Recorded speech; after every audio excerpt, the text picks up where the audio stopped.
Secretary of State Marco Rubio admitting he cannot keep up with the commander-in-chief on overseas flights.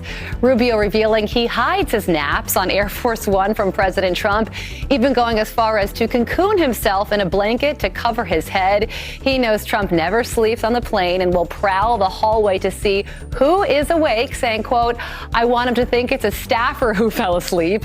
I don't want him to see his Secretary of State sleeping on a couch and thinking, oh, this guy is weak." And those are your headlines. That is hilarious.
Yeah, I'm going to do a lot of traveling. I think so. I mean, I like traveling to places. I love this place.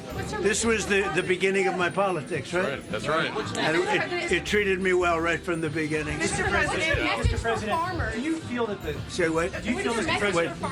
Mr. President, why did you decide to shake up your leadership team in Minnesota and send Tom? I do that all the time. I shake up teams. Everybody here, these are a lot of owners of farms and places, and you shake up your team. If they can't do the crops fast enough, they go. Look, we have an incredible team. We did something that nobody said was possible. We didn't go back to Congress and ask for legislation.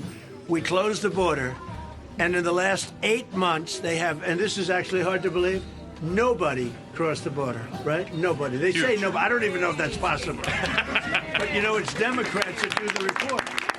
It's a very liberal group that does that report. It's a very important report. And for 9 months, I guess 8 months, 9 months, we have nobody coming into our country unless they come in legally.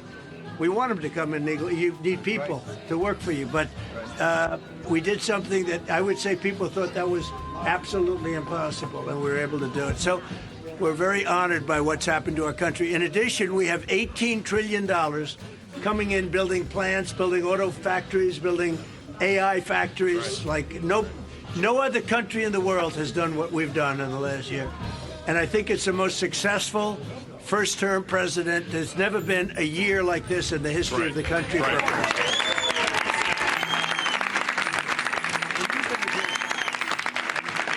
He's been with me from the beginning, this guy. Make sure, take good care of him. He's been with me.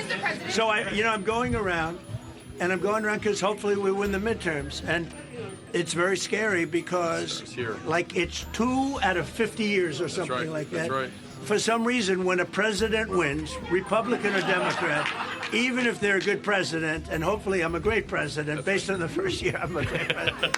And we had a great first term, too. People don't really, we rebuilt our military. We had phenomenal financial numbers, but I think this term's blowing away really every term. But traditionally, when a president gets elected, out of, I think, 50 years, they've had two. That one, I don't understand it. You're going to be the They've next. had two, so we have to, and one was by unusual circumstance. So there's something psychological. If you win the president, whether you're Republican or Democrat, with that being said, the polls look very good. Everything looks very good. And you have great congressmen here, congressmen and women here. And we love Iowa. We love Iowa. And I think didn't I just give the farmers $12 billion, right? 66 billion in total. Well, I gave total 66. That's right. But just recently we gave the farmers Right. $12 billion because they were treated unfairly by foreign countries. I said, how much? They said $12 billion. I said, they got it. You know where I got it? Tariffs. I got it from the tariffs. Without the tariffs. And again, you know, most of these, we right now have more factories and plants being built in our country than we've ever had before. That came in because they're coming because they don't want to pay the tariffs. So I said, if you build here, you don't have to pay tariffs. So it's great. Mr. President, you talked a lot Are about. you comfortable, Mr. President, with the current value of the dollar? Do you think it's declined too much? No, I think it's great. I mean, the value of the dollar. Look at the business we're doing. No, dollar's doing great. You want to see it decline? You know, it's very interesting. If you look at China and Japan, I used to fight like hell with them because they always wanted to devalue their yen. You know that? The yen and the yuan. And they'd always want to devalue it. They devalue. And I said, not fair that you devalue because it's hard to compete when they devalue.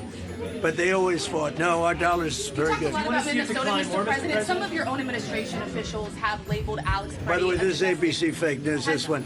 She hasn't asked me a good question in years. I think a nice woman, but I don't really like her too much. Go ahead, what'd you say? Would you like to see? I'd say ABC's about as bad as they get. Mr. President, would you like to see the dollar's value decline more? Would that be helpful No, to no, Iowa? I'd want it to be just seek its own level, which is the fair thing to do. You could have it, I could have it go up or go down like a yo-yo.